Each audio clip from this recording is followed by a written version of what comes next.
ये अब देखो, आप मेरे से बहुत सीनियर हो, अगर मैं कुछ गलती करूं मेरे को टोकना, पर ये जो वायरलिटी का मोमेंट होता है ना सर, ये बड़ा ही गॉड गिवन सा मोमेंट होता है, क्योंकि इसमें बड़ी रैंडमनेस है, बहुत रैंडमनेस। इसको कैपिटलाइज करके अपनी लॉन्ग फॉर्म तक आदमी को ले जाना। क्योंकि मैं देख रहा हूँ लोगों को ना, कल मेरे पास कल परसों एक डॉक्टर आई हुई थी, मेरी थोड़ी तबीयत खराब थी, तो वो मेरे को कहती तूने लेटेंट वाला एपिसोड देखा यार, महीप जी बड़े फनी है। तो मैंने उन्हें बोला महीप जी परसों हमारे स्टूडियो में आ रहे हैं, और ये जो ब्रिज है ना सर, एक या दो जोक से मेरी कॉमेडी तक आने का, ये अगर आपने बिल्ड कर दिया ना सर, आपकी कॉमेडी को वो रिकग्निशन मिलेगी जो मिलनी चाहिए थी। हाँ, थी या है। हाँ। तो वही मैं कह रहा हूँ कि मैं बिल्कुल भी इस चीज़ के लिए बिल्कुल भी मेरे को मन में मलाल नहीं है कि भाई मेरे को फालतू बात पे प्रसिद्धि मिल रही है, और ये फालतू बात नहीं है। ठीक है, ये मम्मी कैसी है, ठीक है, जो है ये कोई अचानक बनी हुई चीज़ नहीं है। आप होते हो ना, आप स्कूल से बुली हो रहे हो यार, साला 12, 13, 14 साल स्कूल के बुली हो रहे हो, साला उसके बाद कॉलेज में बुली हो रहे हो, साले लड़कियां बुली करके जा रही हैं तुमको, ठीक है ना, वो भर रहा है। ऐसा रहा है? हाँ। किस बात पे बुली हो रहे थे? अरे मैं बहुत पतला सीकियाँ सा, छोटा सा, काले से रंग का और कमज़ोर सा, और भैया दीदी कहने वाला आदमी, ठीक है ना, और दूसरे बुली मैं हो रहा हूँ बहुत अमीर लोगों से, जो अमीर लड़के और बड़े अच्छे घरों से आ रहे हैं, ठीक है ना, बड़े लंबे तगड़े हैं, ऊंचे चौड़े हैं, ठीक है, वो बुली करते थे। तो आप जो हो ना, आप बुली होते हो ना जब, तो आप जवाब नहीं दे पाते, तो आप पर घर जाके आप सोचते हो कि मुझे ये कहना चाहिए था, I should have said that. तो वो जो जितने आपने जवाब सोच रखे हैं ना, उतने किसी ने इमेजिन नहीं किया होगा कि ये आदमी इतना भरा बैठा हुआ है, ठीक है। ये कोई ये नहीं है कि मतलब कि मैं बेटी हूँ तो मैं आउट ऑफ द ब्लू पकड़ के जादूगर की तरह मम्मी कैसी है निकाल दूंगा।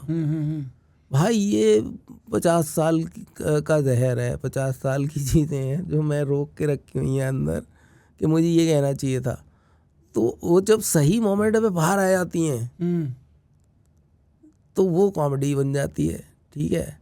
वो मैं ये नहीं कह रहा कि बहुत, मतलब ये कोई शैलो चीज़ नहीं है इतनी, ये बहुत दबाया हुआ अंदर का चीज़ें जो ये मैं कहना चाहता था कुछ लोगों को कि भाई ये तेरी मम्मी कैसी हैं, मतलब तमीज़ से गाली देने वाली बात है, माँ की गाली। बिल्कुल ठीक है। ठीक है, तो ये कोई आज की चीज़ नहीं है, ये दबी हुई है, ये बहुत भड़की आई, एकदम से ऊपर आ गई और वो सही टाइम पे निकल गई।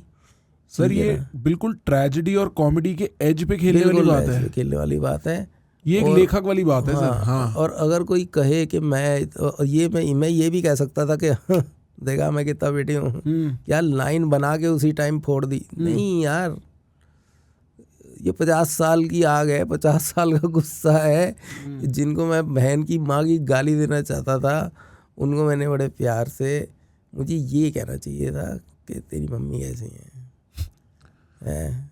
जब वो लौंडा मेरे को कह रहा था अबे बुढ़े, अबे ये, अबे वो, ठीक है, कॉमेडी में नहीं, ऐसे लोग रैंडम लोग, मतलब आजकल क्या हर एक युग में ऐसा होता है कि एजेड लोगों को लोग समझते हैं कि बेकार आदमी है ना, मार्जिन पे पड़ा हुआ है, साले को कुछ भी बोल दो, कुछ भी कह दो, है ना। बहुत सारे लोग अभी भी मेरे आसपास ऐसे लोग रहते हैं जिन्हें लगता है कि यार ये तो क्यों ही जी रहा है, इनकी क्या लाइफ है। तो उनको मैं ये कहना चाहता था कि तुम्हारी मम्मी कैसी है।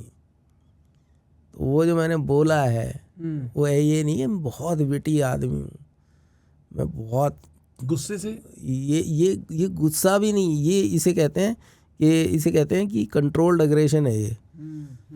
जिनको मैं तेरी माँ की कहना चाहता हूँ उनको मैं ये कह रहा हूँ कि तेरी मम्मी कैसी है, ठीक है। नॉट दैट के वहाँ पैनल पे जो लोग थे मैं उनको गाली देना चाहता था। नहीं, मैं समझ रहा हूँ, उनको लेके नहीं। हाँ। ये आग है, मैं ये समझाना ये चाहता हूँ कि कोई कहेगी यार ये एकदम से कहाँ से आपके दिमाग में ऐसी, कोई और पॉडकास्टर होता तो वो ये कहता कि आपके दिमाग में ये कैसे आई, ठीक है, ये ऐसे आई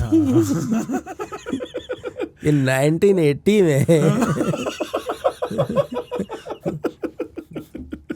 समझ रहे हो? ये ऐसे यात्रा है। तो हम गाली की बात कर रहे थे कि गालियाँ कहाँ से आती हैं। गालियाँ आती हैं भाई, बड़ी लंबी यात्रा करके आती हैं गालियाँ। ये लड़के बड़े बुली हो रहे हैं, ये बेचारे हर चीज़ पे सुन रहे हैं, बातें सुन रहे हैं, माँ बाप की भी बातें सुन रहे हैं, तो माँ बाप को भी उनकी बातें सुननी चाहिए। अगर आपका लौंडा स्टेज पे चढ़ के fuck you, fuck this, fuck that कह रहा है, कि मदर बोल रहा है, कि बहन बोल रहा है, कि मादर बोल रहा है, तो आप एकदम से क्रोधित मत हो जाइए कि भैया ये क्या कह दिया मेरे लौंडे ने, ये तो मेरा लौंडा है, ये ऐसे कैसे बोल सकता है। आप खुद को देखिए आईने में जाके कि कहाँ पे आपने इसको दबा रखा, कौन सी इसकी नाड़ी है, नस है आपने दबा रखी है जिसका गुस्सा इसका स्टेज पे निकल रहा है। और बुरी बात नहीं है, बहुत अच्छी बात है। सड़कों पे लड़ने से अच्छा स्टेज पे गाली दे रहा है, बहुत अच्छी बात है कि अगर अपने गुस्से को आर्ट फॉर्म बना पा रहा है।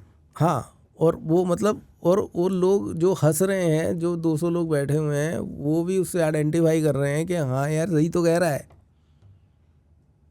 मेरा एग्जैक्टली पॉइंट भी ये है सर कि आप सोचो, चलो मैं I can not be in your shoes, but जो ये ईयर्स ऑफ बुलिंग है ना, उसके अगेंस्ट आप ये तालियां डाल दो। जो मिलियन आदमी ताली मार रहा है, सड़क पे चलता कह रहा है भाई तेरी मम्मी कैसी है, तूने सुना 9/8 तूने सुना। क्योंकि आप एक इतने यूनिक कॉमेडियन की तरह पॉप कल्चर में फटके आ रहे हो, जो एक लाइन बोलता है आदमी 6 महीने तक हंसते हैं उस पे।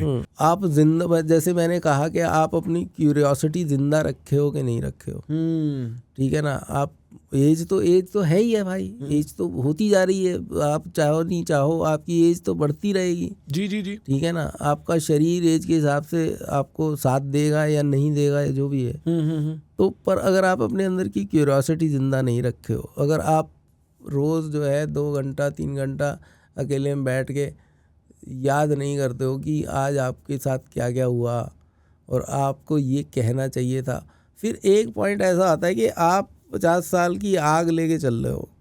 फिर एक पॉइंट ऐसा आता है, 2-3 साल ऐसे आए जब आपने उस आग को स्टेज पे उगलना शुरू किया। आपने वो चीज़ें कहनी शुरू कर दी जो आप कह रहे थे कि अरे कहनी चाहिए थी, ये कहनी चाहिए थी। फिर आपने वो कहनी शुरू कर दी। तो ये जो लेटेस्ट जो वायरलिटी है, ये जो 2 चीज़ें वायरल हुई हैं, वो उन हज़ारों चीज़ों में से 2 चीज़ें हैं जो मैंने अभी तक कही हैं। ऐसी बहुत सारी आग के नीचे है। बाकी जो 999 998 चीज़ें हैं, ये अब निकलेंगी। मतलब क्या आपको इससे इनकरेजमेंट मिला कि फोड़ो साले पे? नहीं, एनकरेजमेंट की बात नहीं, मेरे को एनकरेजमेंट की ज़रूरत नहीं थी। हाँ, मैं समझ सकता हूँ। ठीक है ना। मेरा ये कि फाइनली अब ये टाइम आ गया, कि फाइनली ये टाइम आ गया कि अब भी लोग मुझे गालियाँ भी दे रहे हैं, डीएम में आ गए कि तू सरदार होके ऐसे काम करता है, तेरी सफ़ेद दाढ़ी है, शर्म कर, तू अपनी सिर की पगड़ी की शर्म कर, लिहाज कर। मैं कही यार मैं कोविड में ऑलमोस्ट मर गया था, ठीक है। मैं 2 बार कोविड हुआ मुझे, मैं ऑलमोस्ट मर गया था। तबीयत इतनी ख़राब हो गई थी? हाँ, और मैं अकेला अपने घर में अपने बेड पे पड़ा हुआ था। और तब तो कोई नहीं आया कि तू भाई सरदार है, तेरे को बचा लेते हैं, तूने सिर पे पगड़ी बांधी हुई है, तेरे को बचा लेते हैं, तेरी दाढ़ी सफ़ेद है, तेरे को बचा लेते हैं। अब तुम्हारे पास क्या राइट है ये सब कहने का, ठीक है ना। तब तो कोई नहीं आया मेरे पास, इंसानियत के नाम पे भी नहीं आया। जो लोग आए, जो मेरे दोस्त हैं, जिन्होंने मुझे खाना भिजवाया है ना, जिन्होंने मेरी मदद की, वो दोस्त हैं मेरे, ठीक बात। और वो मेरा साथ दे रहे हैं, वो ठीक है, वो खुश हो रहे हैं कि भाई तू डिज़र्व करता है ये। तो ये जो वायरलिटी आई है, ये वो दबी हुई चीज़ों को अब कहने का टाइम आ गया, तो मैं कह रहा हूँ। और कोई इसमें वो बड़ी कोई महानता वाली बात नहीं है, ये हर दूसरे लड़के के साथ होता है। हम सर एज मतलब, क्योंकि मैं कंज्यूमर हूँ ना, मैं कॉमेडी का फ़ैन हूँ, है ना। और मैंने अब देखो सर, मैं इंसान फ़ैन होने के साथ साथ मेरा भी एक चैनल है, और मेरे इस चैनल में मैं भी कंटेंट बनाता हूँ, और मेरे को भी ऑडियंस डिस्कवर करती है टाइम बाय टाइम, है ना। तो मैं दोनों एंड से चीज़ें समझता हूँ, और मैं as a consumer of comedy ये बोलना चाहता हूँ कि हम बहुत एक्साइटेड हैं, like after what we've seen, और हमने बहुत रिसेंटली देखा है ना महीप जी को। हमें लग रहा है कि भाई अब ना एक like a strong comedian is getting into the playing field. आप 15 साल से कर रहे हो, हमें नहीं पता, हम क्योंकि टाइम बाय टाइम डिस्कवर करते हैं। तो मैं बड़ा एक्साइटेड हूँ देखने के लिए आपका अगला टूर, जब आप परफॉर्म कर रहे हो मैं वहाँ होना चाहता हूँ। मैं खुद सरप्राइज हूँ यार। मैं अभी एक बहुत बड़े शो किया मैंने, तो उसमें 7 मिनट परफॉर्म करना था, उसमें बहुत सारे कॉमेडियन आए हुए थे, तो उसमें मैं स्टेज में एंटर किया हूँ एंड पीपल स्टार्टेड अपलॉडिंग, मतलब कि अपलॉज शुरू हो गया कि देखते ही सिर्फ बिना कुछ कहे। तो दैट हैपेंड आफ्टर मम्मी कैसी हैं। तो वो जो चीज़ मैंने देखी, मैंने कहा कि हाँ अब ये टाइम है कि I have got their attention, right. अब मैं बताता हूँ कि हाँ ये कॉमेडी होती है, ऐसे करते हैं। तो वो तो है ही है, हर एक कॉमेडियन को ऑडियंस चाहिए। अब जब ऑडियंस उसको देखने आ रही है तो ऑब्वियसली वो कॉमेडियन तो पहले भी था, है ना, तो कोई सुन नहीं रहा था, अब सुनेगा। और सर ये ना ऑडियंस को पता नहीं लगता कितने कॉमिक्स आते हैं और कितने कॉमिक्स हर साल चले जाते हैं ट्राई कर करके। उनका भी आर्ट फॉर्म अच्छा रहता है पर वो कहीं ना कहीं स्ट्राइक नहीं करता। हाँ नहीं, अच्छा हर एक आदमी, देखो ये बहुत अच्छी बात है कि आपने जो बात उठाई है कि नए नए आते हैं और चले जाते हैं। वो लोग जो हैं मतलब कम से कम आ तो रहे हैं। कितने आप अपने बचपन में जाओ या अपनी जवानी में जाओ, जवान तो आप अभी भी हो, तो कितने लोगों को आप ऐसे जानते हो जो जिन्होंने कभी माइक हाथ में पकड़ के देखा हो? बहुत कम। ये स्टैंड अप कॉमेडी की बदौलत हर दूसरे यंगस्टर ने एक बार तो स्टेज पे चढ़ के माइक हाथ में लेके देखा है कि क्या फीलिंग आती है। डर लगता है, डर लगता है, एम्बैरेसमेंट होती है, बेइज्जती होती है, पर उसको अगर कोई सह जाता है और उसके पार निकल जाता है तो इसका मतलब वो डिजर्व करता है जाना। जैसे इस क्लिप की बात हो रही थी कि उस लौंडे के पास कमबैक नहीं था, जो कि फेयर है कि उसकी एज इतनी है कि उसके पास इतने कमबैक अभी नहीं है, उसके साथ इतना कुछ हुआ नहीं है लाइफ में कि कमबैक लेके चले हो। सही बात। कमबैक तो हम लेके चल रहे हैं ना, बैगेज इतना घसीट के ला रहे हैं 50 साल से। अब बोलना शुरू किया है, अभी तो 2 ही बोले हैं। अभी तो निकलेंगे, हमें डर है। नहीं डरने की बात नहीं है। हाँ, सर है, मैं बता नहीं सकता आपको, है फनी है। हाँ, पर सर मतलब वो स्टेज के उस तरफ भी तो खड़ा है ना, आप 5 कॉमिक्स हो तो उसका समझ में आता है वो नहीं, थोड़ा। नहीं हाँ। पर वो देखो, अगर आप IIT का पेपर देने बैठे हैं, हाँ। आप कहोगे नहीं ये टफ है, मेरे को थोड़ा आसान वाला दो, ऐसे नहीं होता। तो आप IIT के लिए नहीं बने हो। हाँ। ठीक है, राइट। फिर आप कुछ और करो। हाँ। ठीक है ना। अब अगर आए हो तो आपको ऐसा ग्रिल किया जाएगा, और वो लड़का बड़ा उसका बड़ा वो है, ग्रिट है उसका। वो बाद में मिला मेरे को, स्टेज के बैक स्टेज में मिला। हाँ। कहता thank you sir, thank you. मतलब वो थैंक यू कह रहा है, इसका मतलब वो आ रहा है भैया कमबैक लेके। अगली बार अगर किसी ने उसको ऐसी बात बोली, वो सोच के बैठा होगा, वो घर जाके 50 कमबैक सोच चुका है। Guys, if you're interested in more content like this where it actually makes you think and explore how you think inside your head, dude, subscribe, man.